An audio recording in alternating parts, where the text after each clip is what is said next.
की वर्ड है, एक की स्किल है, एक की टूल है जो कि यहाँ पे हर जॉब में अप्लाई होता है। हर जॉब के अंदर, हर इंडस्ट्री में आपको छोटे-छोटे प्रोजेक्ट्स चलाने होते हैं। नॉलेज, इन्फॉर्मेशन और फिर उसके बाद एक्सपीरियंस, यही चीज़ें मिलकर आपको कॉम्पिटेंट करती हैं, आपकी कॉम्पिटेंसी को बढ़ाती हैं।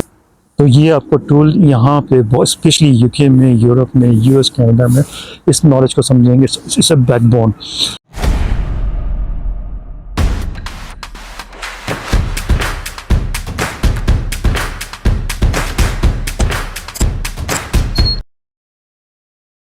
दोस्तों, अगर आप चाहते हैं कि यहाँ पे यूके में, यूरोप में या यूएस, कनाडा में आपको जॉब लेना आसान हो और वो कौन सा की स्किल है जो कि बहुत ज़्यादा यहाँ पे रिक्वायरमेंट में रहता है हमेशा, और जिसके टर्म को यूज़ करते ही आप समझें कि आप फ़ौरन में फ़िल्टर हो जाते हैं और एम्प्लॉयर की नज़र में फ़ौरन आ जाते हैं। जी हाँ, वो टर्म है प्रोजेक्ट मैनेजमेंट की। प्रोजेक्ट मैनेजमेंट एक ऐसी टर्म है जो कि यहाँ पे बहुत वाइडली यूज़ होती है, और इसका एक्सपीरियंस, इसका चाहे आपने किसी भी लेवल पे काम किया हो, आपने प्रोजेक्ट एडमिनिस्ट्रेशन में काम किया हो, आप प्रोजेक्ट असिस्टेंट रह चुके हो, प्रोजेक्ट कोऑर्डिनेशन में आपने काम किया है, और आपके पास प्रोजेक्ट मैनेजमेंट की नॉलेज है, चाहे बेसिक ही क्यों ना हो, लेकिन वो हमेशा बहुत वैल्यूएबल होती है और यहाँ पे हर एम्प्लॉयर उसको बहुत ज़्यादा इंपॉर्टेंस देता है। तो कोशिश कीजिए कि अगर आप यहाँ पे जॉब सर्च कर रहे हैं या अभी आप अप्लाई की स्टेज पे हैं या आप इंटरव्यू की तैयारी कर रहे हैं, तो अपने एक्सपीरियंस में लास्ट में प्रोजेक्ट मैनेजमेंट को यूज़ कीजिए, क्योंकि किसी भी टाइम में, लाइफ के किसी भी हिस्से में आपको प्रोजेक्ट मैनेजमेंट का एक्सपीरियंस रहा है, तो उसको ट्रांसफॉर्म कीजिए कि आप उसको एक्सप्लेन कर सकें, अपने एम्प्लॉयर को बता सकें, चाहे इंटरव्यू लेवल की बता सकें या अपनी एप्लीकेशन में आप उसको मेंशन कर सकें। लेकिन इसका ज़रूरी नहीं कि आपके पास प्रोजेक्ट मैनेजमेंट के कोई बहुत ही बड़े-बड़े सर्टिफिकेशन हो, just like PMP, project management professional certificate from USA, या प्रिंस लेवल 2, जैसे कि यहाँ पे प्रोजेक्ट इन कंट्रोल एनवायरनमेंट जो कि यूके में एक्सेप्टेबल होता है। तो ज़रूरी नहीं कि आपके पास इन तमाम सर्टिफिकेशन मौजूद हों तभी आप इस प्रोफेशन में एंटर हो सकते हैं।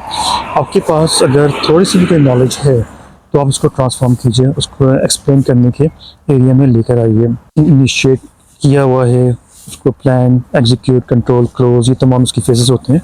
लेकिन आप यकीन कीजिए, हर बंदे ने ज़िंदगी में किसी न किसी हिस्से में प्रोजेक्ट मैनेजमेंट की होती है, या वो ना जानते हुए भी कर रहा होता है। हर जॉब के अंदर, हर इंडस्ट्री में आपको छोटे-छोटे प्रोजेक्ट्स चलाने होते हैं और आपकी इन्वॉल्वमेंट होती है। तो ज़रूरी नहीं कि आप कोई इंजीनियर हैं या कोई टेक्नीशियन हैं, या कोई, चाहे आप हेल्थ प्रोफेशनल हैं, चाहे आपके पास आप अकाउंटेंसी में हैं, इन तमाम हर एरिया में आपको ज़रूरी प्रोजेक्ट मैनेजमेंट की इन्वॉल्वमेंट होती है। तो अगर आप इसमें थोड़ी सी भी नॉलेज रखते हैं और अपने आप उस नॉलेज को एक्सटेंड कर सकते हैं, क्योंकि अभी इवन के small certification courses, trainings online available है, आपको ये नॉलेज सारी मिल जाती है। चाहे आप पीएमपी की बुक उठाकर देखें तो उसके अंदर भी आपको तमाम बेसिक एरियाज मिलेंगे। मैं ये नहीं कहता कि आप सर्टिफिकेशन लें, बहुत और की तैयारी करें। आप अपने एक्सपीरियंस को ट्रांसफॉर्म करना सीखिए कि आप उसको बता सकें कि आपने किस तरीके से कोई भी काम को मैनेज किया है, प्रोजेक्ट में मैनेज किया है। फॉर एग्जांपल, आपने इवन अपने घर की कंस्ट्रक्शन कराई है, घर को रेनोवेट कराया, तो दिस इज़ अ प्रोजेक्ट। तो आपने ना जानते हुए भी आपने उससे बहुत सारे फेजेस किए हुए हैं। फॉर एग्जांपल, आपने कोई कॉन्ट्रैक्टर हायर किया अपने घर की कंस्ट्रक्शन के लिए, तो वो बेसिकली आपने कॉन्ट्रैक्ट मैनेजमेंट कर ली है। अगर आपने अपने घर की कंस्ट्रक्शन में प्रोक्योरमेंट की है, आपने सामान ख़रीदा है, तो आपने प्रोक्योरमेंट मैनेजमेंट उसमें अप्लाई किए, और साथ में आपने उसको क्वालिटी मैनेजमेंट भी देखी है। तो ये तमाम जो फैक्टर्स हैं, चाहे वो प्रोजेक्ट मैनेजमेंट की, मतलब initiate, plan, execution, control, closing, इन तमाम एरियाज़ को तो आपने अप्लाई किया हुआ है, लेकिन फिर आपने जो उसके तमाम ग्रुप्स हैं उनको भी आपने किसी न किसी तरीके से यूज़ किया हुआ है। मैं मतलब लाइक आपने उसको प्लान किया हुआ है, अपने प्लानिंग मैनेजमेंट के लिए आपने उसकी क्वालिटी मैनेजमेंट की है, कॉन्ट्रैक्टर्स को आपने मैनेज किया है, आपने उनकी जब तक प्लानिंग करते हैं तो आपने बेसिकली टाइम मैनेजमेंट की होती है। तो कहने का मतलब ये है कि इस नॉलेज को आपको ज़रूर इसको नॉलेज को अप्लाई कीजिए और इसको ट्रांसफॉर्म करने की कोशिश कीजिए कि किसी भी एम्प्लॉयर को इसको एक्सप्लेन कर सकें। क्योंकि यहाँ पे क्या, बल्कि यूके में, यूरोप में, यूएस, कनाडा, इन तमाम कंट्रीज़ में कोई भी एम्प्लॉयर आपको सर्टिफिकेशन से इम्प्रेस नहीं होता। वो ये नहीं देखता कि आपका जो एक्सपीरियंस है वो डेमोस्ट्रेबल तो है, इसका मतलब वो कोशिश करता है ये चीज़ जानने की, लेकिन वो आपका एंथुसियाज्म और आपकी अप्रोच देखता है कि आपने किस तरह अपनी नॉलेज को, यानी कि आपने कुछ चीज़ों को किस तरीके से मैनेज किया, किस तरह अप्लाई किया और क्या कुछ आपने अचीव किया। तो प्रोजेक्ट चाहे छोटे से क्यों ना हो, बहुत कम वैल्यू के क्यों ना हो, से लेकर आपके पास कोई बड़े ह्यूज प्रोजेक्ट हो। मैं ये नहीं कह रहा कि आपसे क्या आपने बुर्ज खलीफा के प्रोजेक्ट पे काम किया हुआ है, या आप कोई सऊदी के नियम के प्रोजेक्ट पे काम कर रहे हैं, या मतलब ह्यूज प्रोजेक्ट्स आपने जिनमें आपका एक्सपोजर रहा है।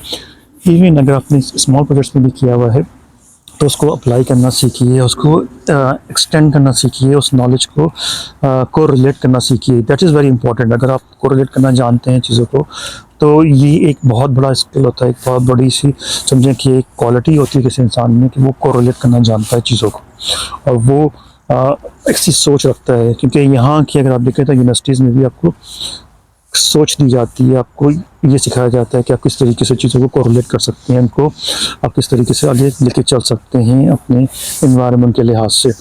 तो नॉलेज होना ठीक है, बिल्कुल बहुत इंपॉर्टेंट होती है नॉलेज, इन्फॉर्मेशन और फिर उसके बाद एक्सपीरियंस। यही चीज़ें मिलकर आपको कॉम्पिटेंट करती हैं, आपकी कॉम्पिटेंसी को बढ़ाती हैं, लेकिन ये वक्त के साथ साथ आती हैं। तो मैं ये कहना यहाँ पे कहूँगा कि प्रोजेक्ट मैनेजमेंट के टूल को हमेशा अपने साथ रखिए, और ये टूल आपको हर जगह काम आएगा।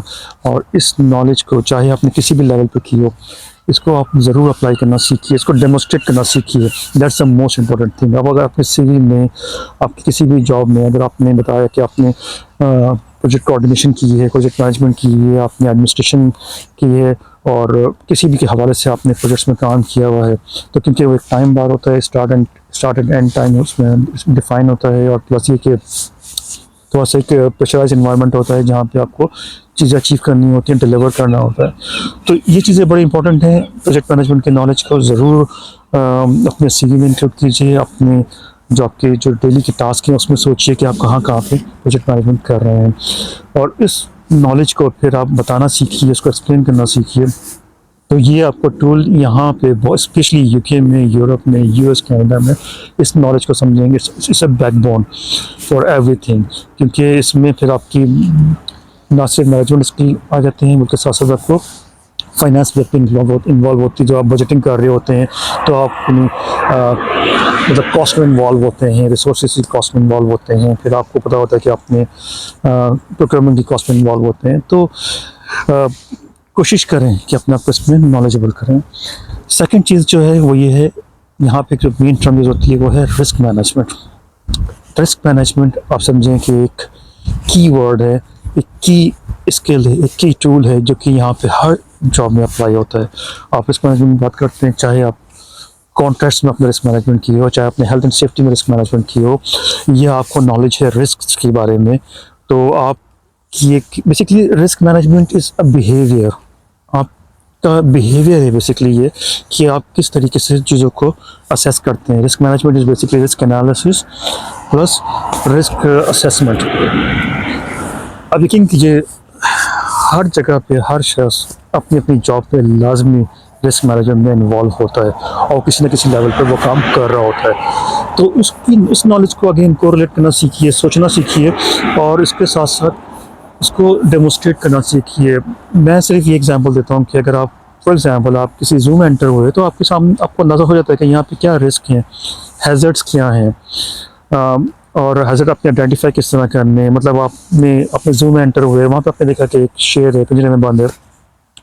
शेर is a hazard, it's a big hazard, because वो एक डेंजरस एनिमल है जो कि ह्यूमन लाइफ के लिए बहुत डेंजरस हो सकता है। तो इट्स अ हैज़र्ड। जो केज है बेसिकली वो उसके लिए एक समझिए कि उसने उसको लिमिट किया हुआ है, उस हैज़र्ड को कंट्रोल किया हुआ है, तो जिसमें वो पिंजरे में बंद है। तो इस तरीके से आप ये सोच सकते हैं कि हैज़र्ड को किस तरह कंट्रोल किया गया है, फिर उसके मिटिगेशंस क्या क्या हैं, किस तरीके से हैज़र्ड को मतलब आइडेंटिफाई किया जाता है, और किस तरीके से उसको मिनिमाइज़ किया जाता है, उसे कंट्रोल किया जाता है। आप कभी भी आप ज़ीरो नहीं कर सकते, किसी भी को आप मिनिमाइज़ कर सकते हैं। तो ये टर्म जो है रिस्क मैनेजमेंट की, ये समझिए कि यहाँ पे एक कोर टर्म है, एक बैकबोन टर्म है, जो कि हर जगह पे यूज़ होती है। और अगर आप आप जाके गूगल करके इसको देखिए, अपने आप यहाँ पे जॉब्स के रिक्वायरमेंट में देखिए, पूरे यूके में, यूरोप में आप सिर्फ रिस्क मैनेजमेंट के जो प्रोफेशनल्स होते हैं उनके बारे में आप देखिए, तो वो एक्सपीरियंस को ही अपना जो बिल्ड करते हैं वो basically by learning by doing कर रहे होते हैं, ठीक है ना। यानी कि वो लर्न कर रहे होते हैं बाय डूइंग।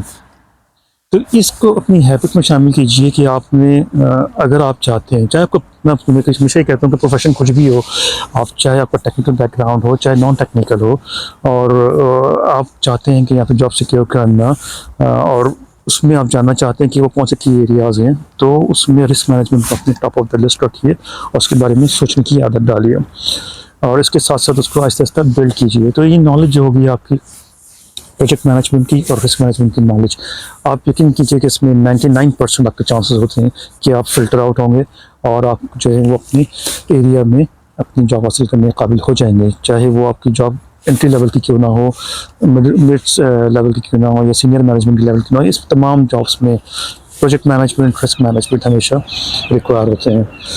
ये था मेरा आज का topic. Thank you so very much for watching my video. अपना बहुत ख्याल रखिएगा।